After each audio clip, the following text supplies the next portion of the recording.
তুহফাতুল মুমিনুল মউত, আমার রাসূল বলতেছে ওই মুমিনদের মৃত্যুটা হচ্ছে হাদিয়া, উপহার। সুবহানাল্লাহ।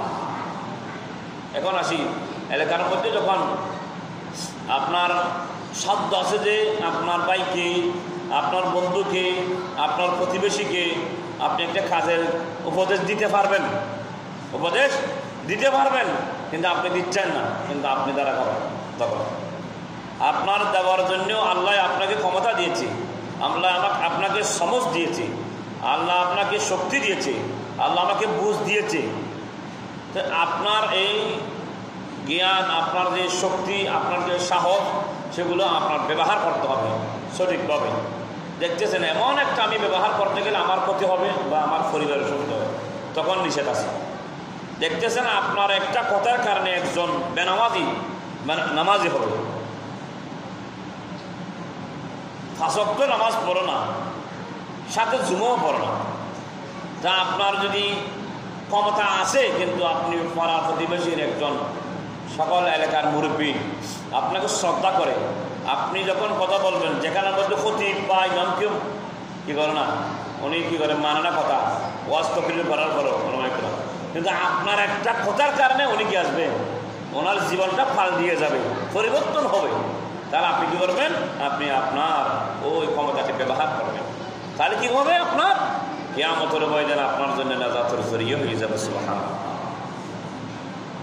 তা আপনি কী করবেন, আপনি জান্নাতে চলে যাবেন, আপনার ভাই কি জাহান্নামে যাবে? আপনি কি চান? সাবর দুনিয়ার একটি আমরা দেখি একজন ব্যক্তি যখন আঘাতপ্রাপ্ত হয়, রক্তাক্ত হয়ে যায়, আপনি আফসোস করেন না কেন? আপনি দেখতেছেন তো আপনার ভাই যখন জাহান্নামে চলে যাবে, আপনি জান্নাতে চলে যাচ্ছেন, তখন কি করবেন আপনি? এই রে আমি আর জান্নাতে চলে যাচ্ছি, আমি যদি পারতাম আমার ভাইকে একটু হেল্প করতে পারতাম, সাহায্য করতে পারতাম, তখন ওই সাহায্য আপনার আর হবে না। কেন? আপনার আমল অনুযায়ী আপনি জান্নাতে চলে যাচ্ছেন।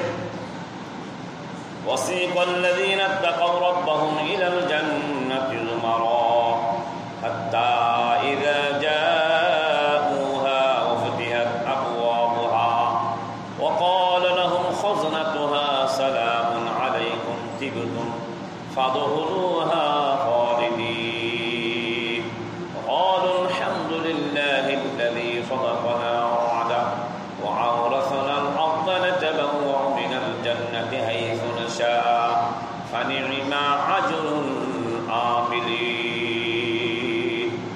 যারা জান্নাতি, আল্লাহ বলছেন 24 পারার মধ্যে কোরআন শরীফে, যারা জান্নাতি জান্নাতের দিকে চলে যাবে, সারিবদ্ধ হয়ে উঠবে, যেতে থাকবে, জাহান্নামের এভাবে গিয়ে গিয়ে নিক্ষাপ হয়ে যাবে, জান্নাতিরা উঠে যাবে জান্নাতের দিকে, জাহান্নামের মধ্যে পড়ো। আপনি দেখবেন পাশাপাশি একটা মাসলা কেন সাবত হয়, যারা জান্নাতি তাদেরকে আল্লাহ জাহান্নাম দেখাবে, জাহান্নামের কাছে নিয়ে যাবে, জাহান্নামের ভয়াবহ দৃশ্যগুলো দেখাবে।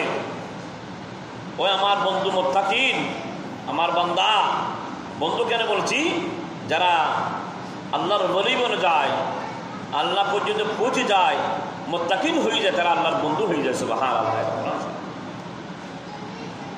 ওই আমার বন্ধুগণ, আমার প্রিয় বান্দারা, কেন তোমাদের জন্য জান্নাত দেখানো হচ্ছে? এই জন্য জান্নাত দেখানো হচ্ছে, তুমি জাহান্নাম দেখানো হচ্ছে তোমাদেরকে। কেন? তোমরা যে সরাসরি জান্নাতের মধ্যে প্রবেশ করবে তোমাদের আমলের কারণে, কিন্তু জাহান্নামের এই জন্য দেখানো হচ্ছে, জাহান্নাম যখন আপনি আগে দেখবেন, সাথে সাথে জান্নাতের মর্যাদা আপনি বুঝবেন। সুবহানাল্লাহ। আপনাকে যদি সাথে সাথে জান্নাতে দিয়ে দেওয়া হবে, কিন্তু জাহান্নামের ভয়াবহ দৃশ্যগুলো আপনি দেখবেন না। আপনার মনে হবে আমার ভাই কীরকম আছে, কী অবস্থা আছে। তখন আপনাকে জাহান্নামের কাছে নেওয়া হবে, আপনাকে সবগুলো অবলোকন করা হবে, আপনি দেখবেন। তখন জান্নাতের আপনাকে প্রবেশ করানো হবে, তখন আপনি জান্নাতের মধ্যে প্রবেশ করে বলবে, আয় আল্লাহ, আমি ছোটোখাটো আমল করেছি, নামাজ পড়েছি, আজ আমার জান্নাত অবধারিত হয়েছে। জাহান্নামের দৃশ্য দেখতে পেলাম, আমাকে দেখালো, কি ভয়ানক জাহান্নাম, অনন্তকাল হবে সেখানে বলে আল্লাহ। তখন আপনি আপনার মর্জি মোতাবেক আল্লাহকে সিজদা করবেন, আল্লাহর প্রশংসা করবেন, জান্নাতের মধ্যে। সুবহানাল্লাহ। যে আমরা জাহান্নামকে ভয়ে কেউ ইবাদত বন্দেগী করে আর কেউ জান্নাত পাওয়ার ইবাদত বন্দেগী করে, ওটা না। আমরা মালিকে এলাহিকে, মৌলায়ে কায়নাতকে রাজি করার জন্য ইবাদত বন্দেগী করব। জাহান্নাম আপনার জন্য আর দরকার হবে না, জান্নাতের আশায় ইবাদত করতে হবে না। আপনি মালিককে রাজি করার জন্য ইবাদত যখন করবেন, মালিক আপনার জন্য সব কিছু তৈরি করে রাখবে। সুবহানাল্লাহ। এটা দেখি তারা হাজির একটা কথা, এই কোরআনের কারিমের আজকের আয়াত কারিমা থেকে একটা বাক্য আমাদের বিশ্লেষণ করে দিতে হয়। মানুষ যখন মারা যায় সবসময় খেয়াল রাখবো, আমি আপনি ক্লিয়ার থাকতে হবে। আপনার বাল বাচ্চা, সন্তান সন্ততি, আপনার স্ত্রী ঘরে থাকে, ছেলেরা ছেলের মতো থাকে, মেয়েরা ইত্যাদি। আপনি কর্ম করেন, সঠিকভাবে করবেন, কিন্তু লেনে দেনে যেগুলো সেগুলো তো পরিবারে জানা না, কিছুটা জানা কেউ জানা না। কিন্তু হকুল্লাহ হকুল ইবাদাত, আল্লাহর হক, বান্দার হক। আল্লাহর হক মাফ করতে আল্লাহ মাফ করবে, করবে না করবে আল্লাহ করবে, আল্লাহ রহমান রহিম। কিন্তু বান্দা আপনার বন্ধু ভাই যতক্ষণ পর্যন্ত মাফ করবে না হক, আপনি ওই মাফ আপনার মাফ হবে না। বিদায় আপনি সবসময় যখন আমরা যে চলাফেরা করে একটা দোকানের মধ্যে যখন মানুষ ক্রয় করে, আপনি বিক্রেতা, প্রত্যেক দিন প্রতিনিয়ত হিসাব করা হয়। আজকে অমুক দিনে এত টাকা দিয়ে, অমুক দিনে এত টাকা নিয়ে হিসাব করে বিকালবেলা, তারপরে রাজপথ দিয়ে হিসাব করে বাকি কতটুক, নগদ কতটুক পরে চলে আসি। তো আপনার জীবনটা এভাবে গঠন করেন না। আমি দিনের মধ্যে কত ইবাদত করেছি সেজন্য না দেখলেও অসুবিধা নেই, কিন্তু লেনদেন যেগুলো আছে সেগুলো একটু ডায়েরি করেন। আপনার ইবাদতের মধ্যে নামাজ যদি আপনি একটা কাজা হয়ে গেছে, একটা লিখে রাখেন সাথে, কাজাটা আপনি আদায় করবেন, খোদার হক আদায় হয়ে যাবে। আপনার লেনদেন করেছেন, এই লেনদেন করে আপনি রাখেন, আমার থেকে আব্দুল্লাহ, আব্দুল সমদ, আব্দুর রহমান 10 টাকা, 20 টাকা, 500 টাকা, 5000 টাকা, 1 লক্ষ টাকা পাচ্ছে, লিখে রাখবেন, ডায়েরিটা করার মধ্যে রাখবেন, যেখানের মধ্যে পরিবারের সকলে থাকবে। আপনি যদি মুহূর্তের মধ্যে মালাকুল মউত যখন আসবে বলবে তোমার টাকাগুলো একটু দিয়ে আসো, তারপর আমি চাকটা নিব, এরকম কোনো কথাই আছে? করোনা হাদিসে নেই। এমন আল্লাহ বলছে আল্লাহ এটা হবে না। যখন তোমার আয়ু শেষ মালাকুল মউত পৌঁছে যাবে। কেন? 5 বার প্রতিনিয়ত আপনার ঘরে আমার ঘরে মালাকুল মউত প্রস্তুত হয়, কিন্তু আপনি দেখতেছি না প্রস্তুত হয়। কেন?